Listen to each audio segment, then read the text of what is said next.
Chapter 21. Hope Under Siege. I'm starting to really hate being shot and mauled. First it was ghouls, then it was other mammals, and now it's a giant fucking robot.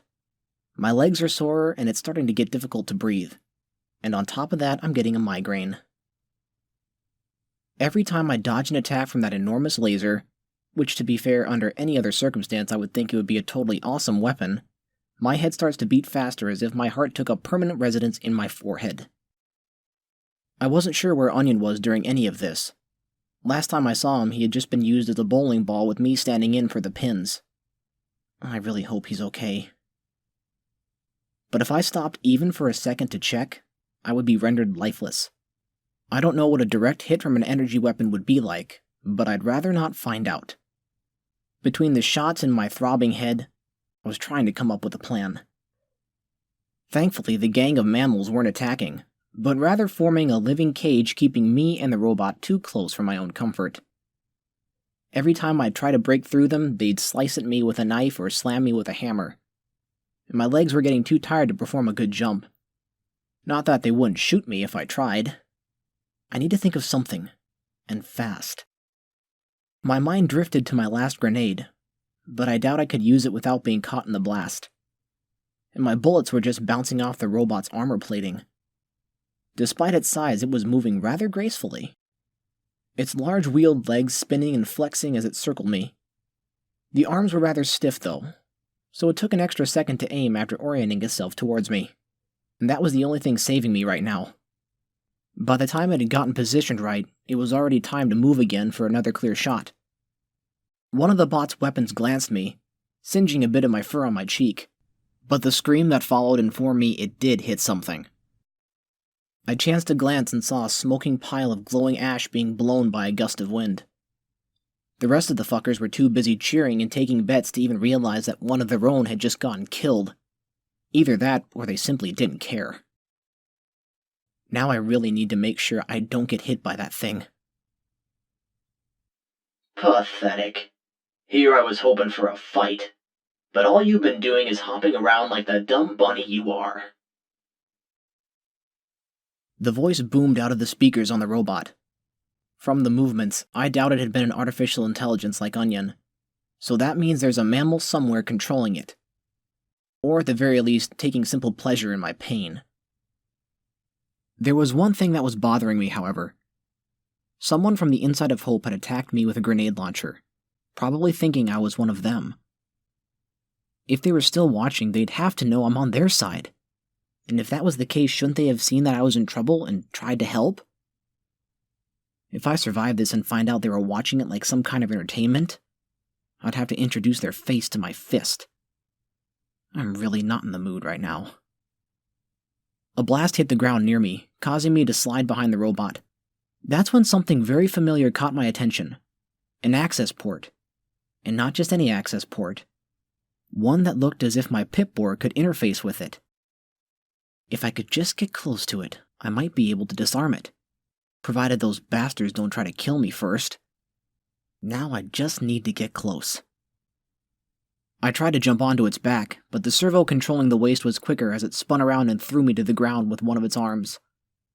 It took aim, but I was able to roll away just before it could fire.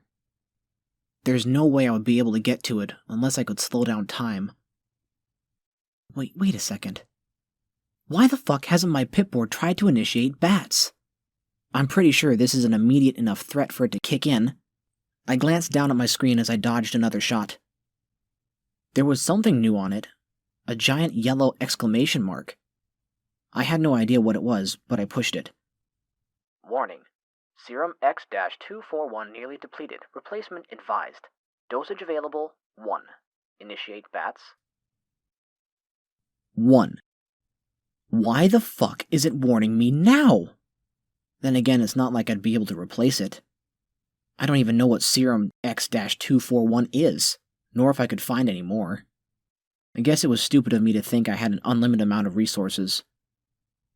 Well, since I'm on the verge of collapsing from exhaustion, which would directly result in an agonizing death, I might as well make the most of it.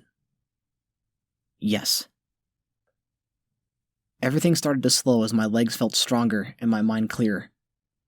I don't know if it was the fact that it might be the last time I ever used bats, or if this last dose was more concentrated, but it felt much more effective this time around. Time seemed to slow almost to a halt as I circled around the back of the robot. Since I must have been moving too quick for it to process, it didn't try to swat me away this time. I jumped onto the metal frame and scampered up across to the access port, pulled the connector from my Pip-Boy and I jammed it in and booted up my access program. I couldn't waste a single second. The moment those fuckers figured out what I was doing is the moment they'd all start shooting.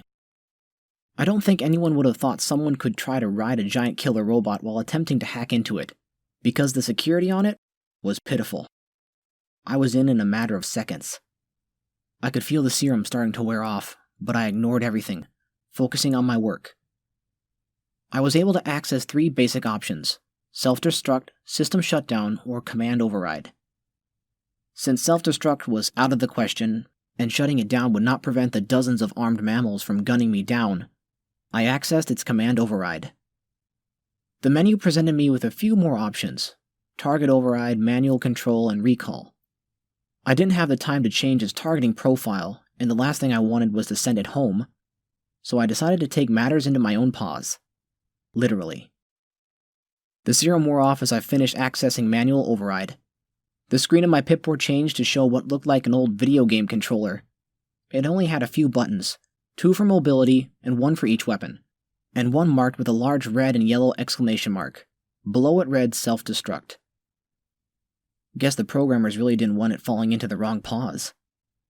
Well, too late for that. I knew the crowd was onto me as the cheering changed to angry yells. I could hear a few bullets pinging off the armor as I took full control of the robot. A few presses of the weapon button just showed me how powerful this thing was. I disintegrated 4 mammals in a matter of seconds. The lasers had to recharge between blasts, so I kept the robot moving to avoid being attacked. I was small enough that I was able to find some gaps in the design to secure my feet and keep me stable as I controlled the robot with one paw and took pot shots with my gun. Although since my Pip-Boy paw was wielding the gun, it made it hard to multitask. Get this fucking rabbit off my robot now! Apparently the speakers were on another system, because whoever was on the other side sounded pissed. I think many of these mammals knew how deadly this robot could be, since I saw most of them trying to hide, while a few simply bolted. Unfortunately, most of them were trying to kill me. A burning sensation tore through my left leg as a bullet made contact. I clenched my teeth to keep myself from screaming. The last thing I needed to show them was that they got me.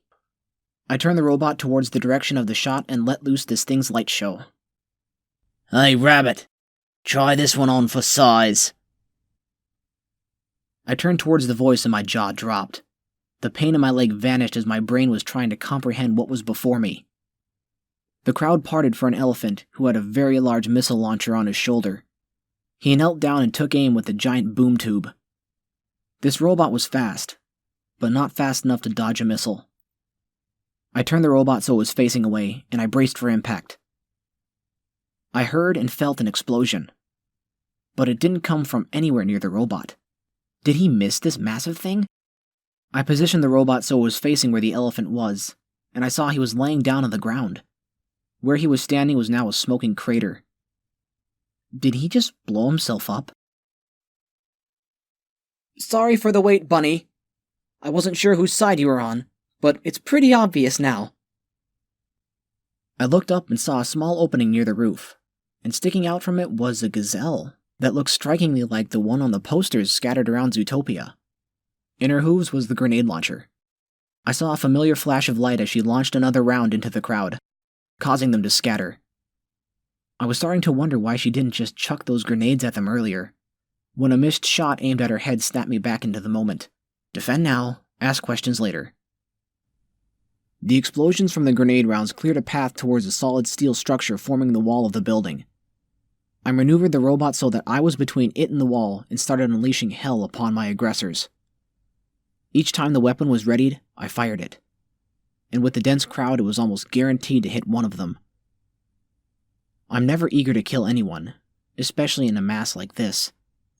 But the moment they brought a force upon the countless innocents living in the city was the same moment their own lives became forfeit.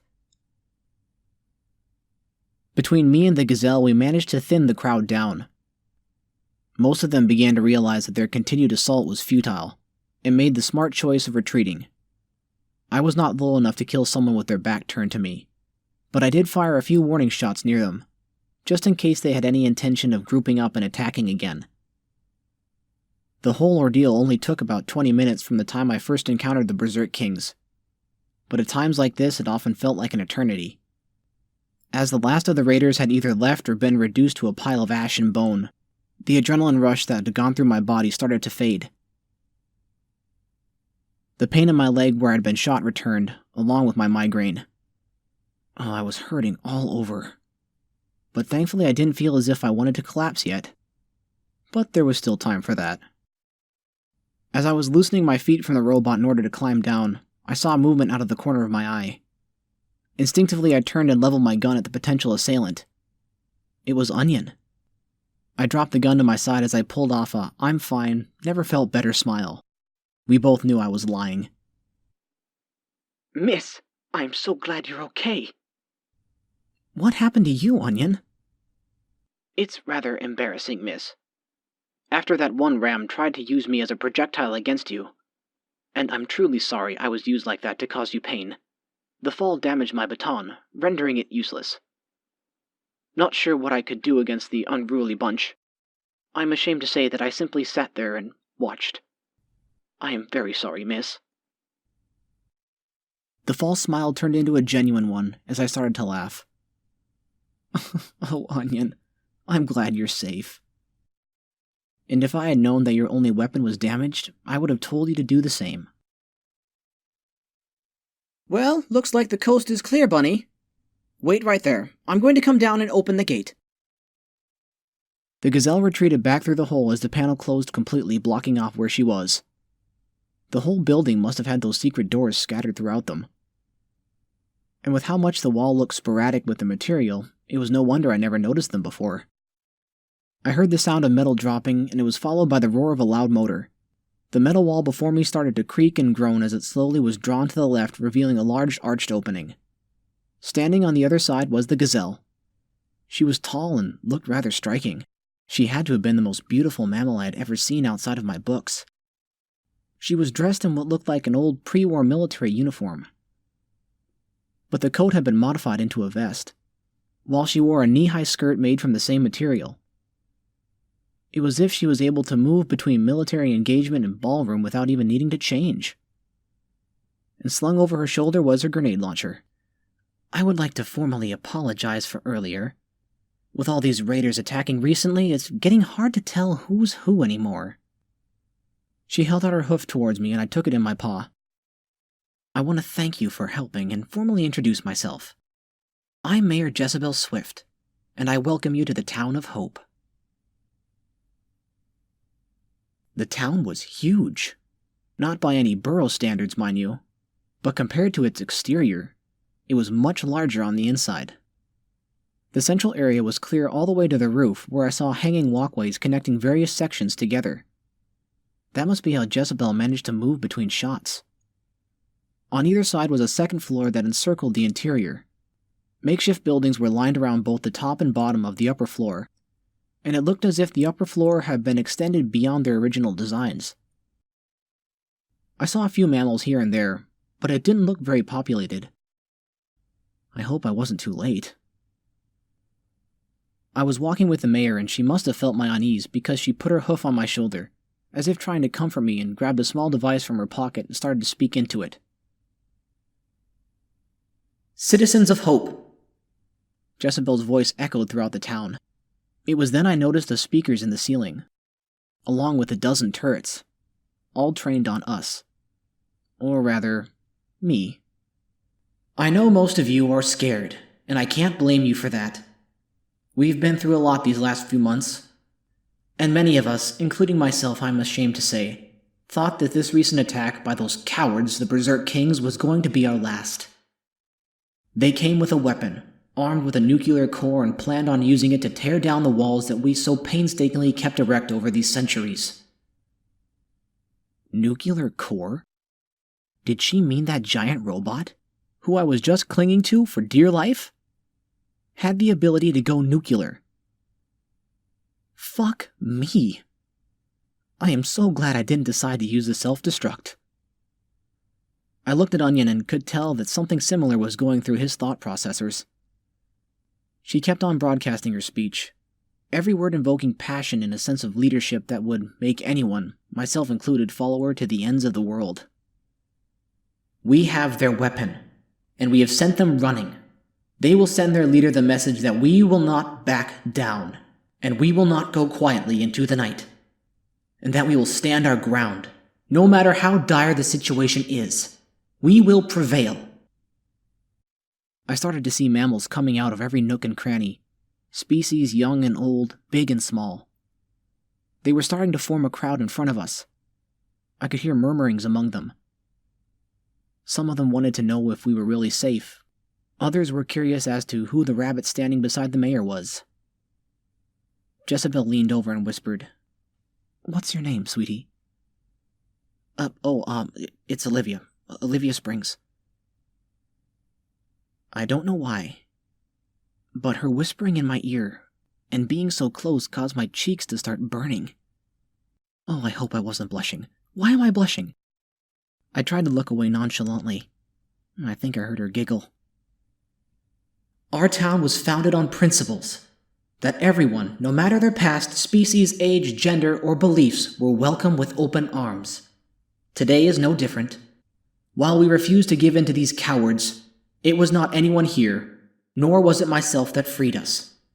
It was this rabbit. She's not one of us. She does not call our town home. But today she will, because alone she took down the robot and drove away the entire raider party, sending the message to their leadership that we will no longer be trifled with. I present you, Hope's savior and our new hero, Miss Olivia Springs. What? The words slipped out before I could even think. I covered my mouth with my paws and leaned towards Jezebel. What do you mean alone? Why did you tell them you weren't helping? If it wasn't for your grenade, that guy would have shoved his missile where the sun don't shine. Most of us have been afraid. The few fighters we have are all injured during last week's attack. Like I said, we've been getting hit hard lately for some reason. And we have had some mammals that wanted to leave weeks ago, but were too afraid to do so. Traders have stopped visiting us because we keep getting attacked by the same bastards. After what we've been through, we need someone to believe in. And sweetie, I think you've proven yourself to be that someone. I didn't know what to say. This whole time I kept telling myself I needed to step up and be a hero to this world. But now that someone is telling me I have the job, I'm suddenly not feeling all that qualified, or comfortable taking up that mantle. I wanted to question the mayor further, ask her if this is what she really believes, but I was startled by a noise. I turned towards the front gate and saw a rhino and giraffe hauling the now defunct robot into the town before the massive metal doors closed behind them. What are your plans for that, Mayor? I'm not sure yet. We can't just leave it alone in case the Berserk Kings come back for it, or it ends up falling into worse hands. We also just can't let it sit here. Like I said, it's powered by a nuclear core that would turn this entire town into a crater. So it's almost like having an undetonated nuclear bomb just sitting here. Something I'm sure many would be uncomfortable with. Well, this is just my mind rattling away, but what if I were to switch out the power for something a bit more manageable? I could reprogram it to follow your commands, and you'd have a massive addition to your security. That might be well enough to cause troublemakers to turn tail at the sight of it. That's a very good idea, Miss Springs. I would hate to trouble you with such a task so soon after your fight. You should rest some. That's what I've been trying to tell you, miss. There was something enthralling about the way the mayor talked that I didn't even notice Onion pop between us. Oh, and who is this little cutie? I think that if Onion had some kind of color-changing outer shell, that he would have turned bright red. The way he seemed to hesitate before zipping behind me. This is my friend, Onion. I built him when... Despite how trusting I felt around her, some part of me kept tugging at myself to not mention the Burrow. Let's just say I built him from some scraps after my mother passed. I had no one else to turn to. I'm so sorry to hear that. She sounded genuine. I am impressed, though. I don't know too many who could make such a well-designed robot from just scrap. Would it be forward of me to ask you for some help? In the morning, that is. I can tell you really do need some rest. I'll have the doctor patch you up. On me, of course. That's really nice of you, Mayor. I would be glad to help out in any way I could as payment. Come with me, sweetie. Whenever that bastard North called me sweetheart, it made me cringe and want to slap him. Yet whenever she called me sweetie, I felt a little faint and flustered. Then again, it could just be blood loss, as taking a few steps reminded me that I just recently got shot through the leg. The sudden return of pain caused me to collapse under my own weight. Both Onion and Mayor Swift rushed to help me up. Although without proper arms, Onion simply pushed me into her very delicate hose. Gah! Bad Olivia, stop thinking these thoughts! Actually, I think the doctor's first. Here, put your arm around my neck and... Onion, was it? Make sure she doesn't fall again. Shall we? I felt rather silly being partially carried by the mayor and a robot as the town's hero was brought to the doctor's office. I wasn't expecting much, seeing she mentioned supplies had been diminished due to the lack of traders. But Dr. Tavia Bull, a tiny little vole, was rather well stocked on supplies. She was a quick one, too. Unlike the doctors in the Burrows who were very slow and methodical about every little thing, she kept zipping back and forth. She would take a syringe full of something, inject me with it before I could even feel it. She cleaned out my bullet wound and sewed it up so quick I doubt bats would have been able to slow it down enough for me to see her movements. And that reminded me. Doctor, have you ever heard of something called Serum 241? Nope, doesn't ring a bell. Now lay down. I'm almost done. I said stop moving. Even her words were quick. Every time I fidgeted a bit, she would slap me with her tail without even blinking an eye. I've seen some of the rodents in the burrow use their tails as a third paw before, but not with the dexterity she had. It was almost as if she actually had 3 paws. It only took about 10 minutes, but I felt better in that short time than I had after an entire night's sleep. Oh, which reminds me. When was the last time I actually had a good night's sleep? Other than that week-long coma. I don't think I've had time to stop and rest, yet alone sleep. Thank you, Doctor. I haven't felt this good in a while. Oh, you're welcome. Now rest. Don't get into a fight. You'll undo all my hard work. Since I was able to walk again without needing support, the mayor led us out of the doctor's office and back into the main part of town. With the threat of utter annihilation over, the town felt just like any other town should. Mammals were coming and going, the tension over the town seemed to be melting away. I was feeling rather overwhelmed, though. I think word had already spread of my deeds, because every time I passed someone they either stopped to say thank you, applaud me, or even some ran up and tried to shake my paw or give me a big hug. But thankfully the mayor kindly turned them away, saying that the hero needed some rest. Despite what I said in the past, I don't think I could actually get used to being called that. But it did come with some nice perks.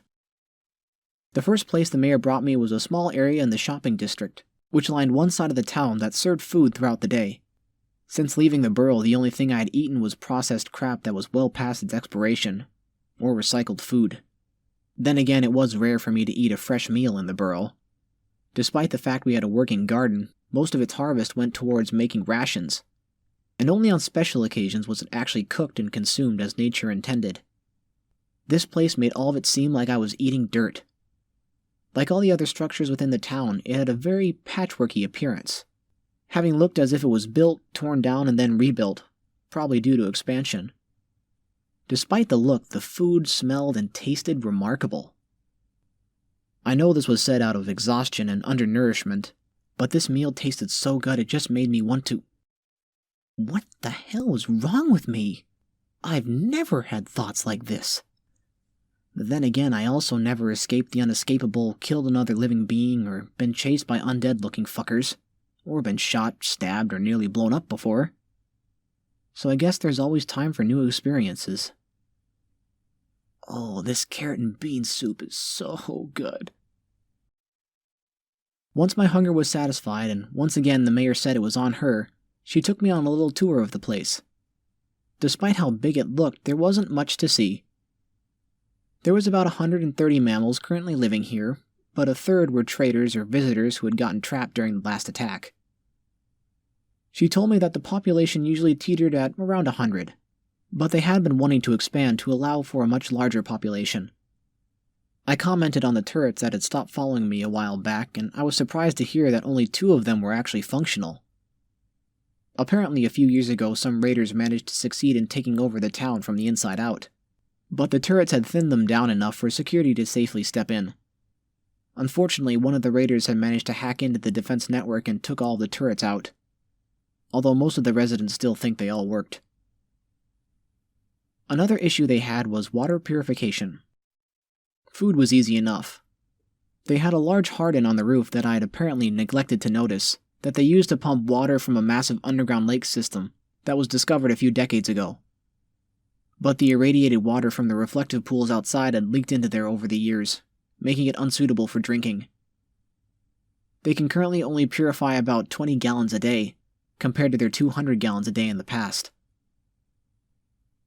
She showed me to the living area. The lights flickered a few times before steadying again. Apparently they also had some issues with their generators. Due to the lack of fuel, they had been converted to solar power, but the solar panels had been damaged by radiation storms that passed through every now and then. I asked if they had a mechanic, but she informed me that he had died almost 5 years ago salvaging for parts in a nearby scrapyard, and that they had not been able to find anyone suitable for the job. We finally arrived at the rear of the building where her office and living quarters were. She told me that she didn't spend much time there and preferred to spend her time working with the people, rather than having them work for her. That was one of the reasons why she looked like a military officer in her outfit. She has governed her people and led them at every forefront of every attack. She didn't want to sit at her desk like some of her predecessors. She wanted to show them that Jezebel Swift was not just a leader by title, but a leader by action. I was really starting to like her, and this town. Miss Springs, I know that I seem overly generous to you, but we truly are thankful. Unlike some of the other groups out there that are all bark and no bite, the Berserk Kings have a reputation to follow through on their words. That's why we felt so hopeless. Our security force is down to 3 healthy mammals, but the moment they were to leave and engage them, they would have been gunned down. What about the walkway above us? You didn't seem to hesitate trying to shoot me with a grenade launcher earlier. This time she was the one blushing. I'm really sorry about that.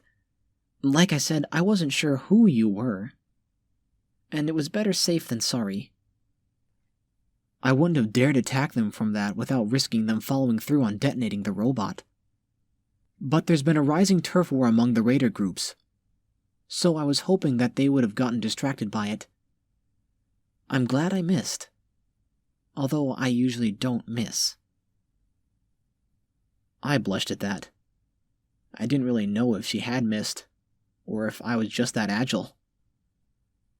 But either way, I'm glad it worked out the way it did.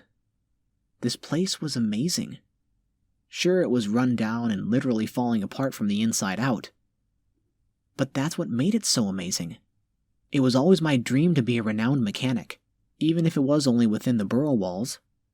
But this place was like a dream come true.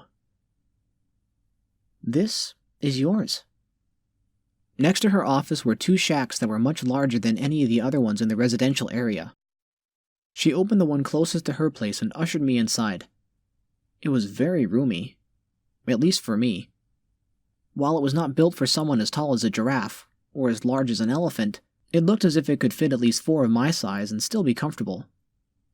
There was a dresser almost as tall as myself, a king-size bed, and most importantly, the thing that made my jaw drop, a large workbench with shelves full of random scrap and tools. I nearly fainted at the sight. This used to be the residence of our mechanic. And since we've not been able to find a replacement, we've simply kept it clean and available, just in case. This is amazing! I've never actually had a workbench of my own. Only what table was free. And there are tools I've never seen before, and are those blueprints? Yes! Yes, they are, and that... Oh, that can't be. It is! I have never seen a biometric scanner in person. The doctors in the Burrows would never let me get near one. Burrow? You're from a Burrow? Fuck. I was so excited I didn't even realize what I had said. Yeah, I kinda was trying to keep it a secret. Sometime after leaving, I was nearly taken by 2 slavers who mentioned that someone like me, untainted by the wasteland, would be worth more. I was afraid that if I told anyone, it would come back to bite me on the ass. Please, don't mention it. Don't worry, sweetie. Your secret is safe with me. Although a pit boar like that is not something common around these parts, so it might cause some questions. Then again, there is someone else in town with one, and it's been rather quiet about it around here. Of course, being continuously under siege is a good distraction for most anything. Thank you. I was remembering about that time when I'd rescued Bo and his... Oh! Is there any chance a buffalo here named Bo? He was traveling with his wife and daughter. Bo? Unfortunately, that's not a name I'm familiar with. I make it my personal duty to get to know everyone who comes and goes. They didn't make it. I hope they're okay. With all these attacks, they must have had to turn away to prevent getting swept up into another dangerous happenstance. They had plenty of stuff to sell, so I'm sure they could make it anywhere. Still, I need to find a way to make sure they're all right. If you see or hear anything about them, please let me know. Okay, sweetie. Now, back to the matter at hand. As Mayor of Hope, I would like to formally offer you not only this room, but permanent residence in my town. We have been needing someone with your mechanical prowess, and heck, you might be able to teach our security a thing or two by the way you handled those raiders. Whoa. Really? Of course. It's yours. Now, we're typically not able to pay the mechanic. Yes, I will. Even though I said no pay, as long as I can trade for food and supplies, I could care less about money. This has been my dream since I was a kid. Well, it's not often that someone doesn't care that they're not getting paid. You really are something, sweetie. Now, if you'll excuse me, I need to take care of some things. You rest. We'll continue our talk first thing in the morning over a nice breakfast. Mayor Swift left the room and closed the door behind her. I was so excited I don't think I would have slept. I ran over to the workbench and started taking inventory of everything. Most of this stuff had seen better days, but I knew I'd be able to make use of everything in here. I started to yawn and decided that it could wait till morning. I really should try to get at least a little sleep. Onion. We've been through a lot since leaving the Burrow. But you know what? For the first time since my mom died, I feel as if I'm home.